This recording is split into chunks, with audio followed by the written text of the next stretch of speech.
avez un mobilier de l'époque suivante, de l'époque de la Régence, régime politique qui va suivre la période de Louis XIV à partir de 1715 jusqu'au règne personnel de Louis XV. Et c'est une période au cours de laquelle on a créé de très beaux meubles. Voici un bel exemple de siège d'époque Régence. Nous retrouvons le dossier plat, le dossier très haut, qu'on appelle un dossier à la reine. Ce fauteuil est relativement confortable parce que l'assise est un peu plus large que celle que nous avons vue, mais ça reste tout de même assez rigide et on reste assez largement dans le registre de l'apparat. Vous pouvez noter que cette fois les accotoirs sont rectilignes et au lieu d'être du bois entièrement en bois comme nous l'avons vu, une partie importante de ces accotoirs ont été recouverts de tissu, ce que l'on appelle un manchon. Et puis dans la partie inférieure, nous retrouvons une entretoise mais de forme différente, c'est ce que l'on appelle une entretoise en X. Si l'on regarde également les pieds, on peut noter quelque chose de très intéressant. Les pieds ne sont plus du tout rectilignes, qu'ils soient tournés en balustre comme ce que nous avons vu, ou notre mode, un autre type que je n'ai pas pu vous montrer qui est à os de mouton. Vous voyez qu'ici, ils sont donc incurvés et surtout, ils sont tournés de 45 degrés vers l'extérieur. Et ils comportent aussi une belle décoration sculptée et ils se terminent par des sortes de sabots. Et ainsi que ce que l'on appelle, juste au-dessus du sabot, vous le voyez, des feuilles d'acanthe, un culot de feuilles d'acanthe. La ceinture est encore plate, mais vous voyez qu'il y a un décor à base de coquilles au centre, et là aussi la ceinture présente un mouvement de courbe. Donc c'est ce que l'on appelle un bois chantourné, c'est-à-dire qu'avec une scie spéciale, eh bien, on dessine des courbes à l'intérieur du bois. Et les supports d'accotoir reprennent quelques éléments du pied, vous voyez qu'ils sont également tournés à 45 degrés, et l'extrémité aussi des accotoirs eh bien, comporte des éléments sculptés. Ce beau modèle, vous voyez, recouvert d'une tapisserie. Une autre particularité aussi, vous le voyez, c'est que cette tapisserie est fixée au siège avec tout un ensemble de clous, qu'on appelle d'ailleurs des semences. Voici encore un autre très beau modèle, encore plus prestigieux que le précédent. Nous retrouvons la même forme de l'assise. Vous voyez que les supports d'accotoir sont reculés par rapport à la ceinture. Jusque-là, nous avions vu des fauteuils sur lesquels eh bien, le support d'accotoir retombait à la verticale ici du pied. Vous voyez qu'il est légèrement en retrait. Nous trouvons les mêmes caractéristiques que tout à l'heure. Les pieds tournés à 45 degrés. Les quatre pieds, vous le voyez, sont décorés, sont sculptés. La ceinture également sculptée sur tous les côtés.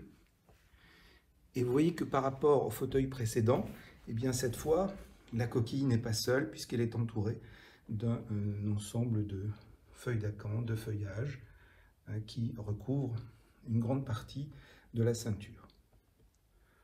Donc ce sont des détails intéressants. Vous voyez la forme caractéristique des pieds aussi, ce ne sont plus les petits pieds boules que nous avons vus tout à l'heure. Et puis vous avez dû le noter aussi, ce fauteuil est doré. Le bois comporte, vous voyez, de la dorure. Et vous voyez qu'en plus, ce n'était pas visible au premier coup d'œil, eh bien, les parties de la ceinture qui sont laissées sans décor sculpté sont remplies d'une sorte de, comme un grillage, vous voyez.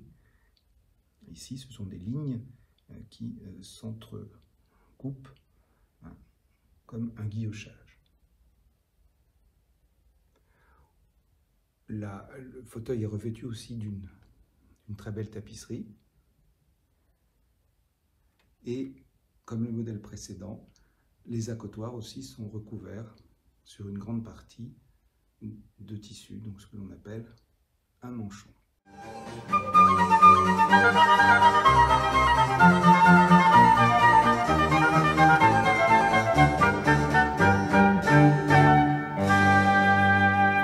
Nous venons de changer d'époque. vous voyez très bien par rapport au siège que je viens de vous montrer que celui qui est à gauche est beaucoup plus petit, qu'il privilégie les formes courbes. On peut même dire qu'il n'y a pas une seule ligne droite dans ce siège. Et nous sommes à l'époque Louis XV. Vous voyez que le dossier, lui aussi, est non seulement incurvé dans la partie supérieure, mais également, vous voyez que les montants sont galbés. Et la base aussi du fauteuil, vous le voyez, est incurvée, et ainsi que les parties qui permettent de relier le dossier à l'assise. Nous retrouvons des accotoirs, mais cette fois-ci, ils sont tout en courbe. Et cette courbe particulière, on l'appelle un coup de fouet. On retrouve des manchons. Le support d'accotoir ici est décalé par rapport au pied, il n'est plus à la verticale du pied. Les pieds sont orientés aussi à 45 degrés vers l'extérieur. Et vous voyez que cette fois, l'assise est arrondie, elle est galbée. Et en fait, c'est un fauteuil tout en courbe. En tournant autour, on le voit un peu mieux. Et il a une forme particulière que l'on appelle en cabriolet. Cette forme arrondie qui est beaucoup plus confortable que ces fauteuils rigides que nous avons vus de l'époque Louis XIII et Louis XIV, qui étaient plutôt, vous voyez, des fauteuils d'apparat. Des fauteuils d'apparat qui étaient réservés aux hôtes de marque, de prestige, et qui étaient en général placés le long des murs et que l'on déplaçait pour des occasions exceptionnelles. Alors qu'ici, nous avons affaire à un siège beaucoup plus léger que l'on peut beaucoup plus facilement déplacer à l'intérieur. Le XVIIIe siècle est l'époque de la conversation, des salons, des tables à jeux, des discussions, et donc on est souvent amené, c'est une recherche d'un peu plus d'intimité, de moins de solennité par rapport aux époques précédentes.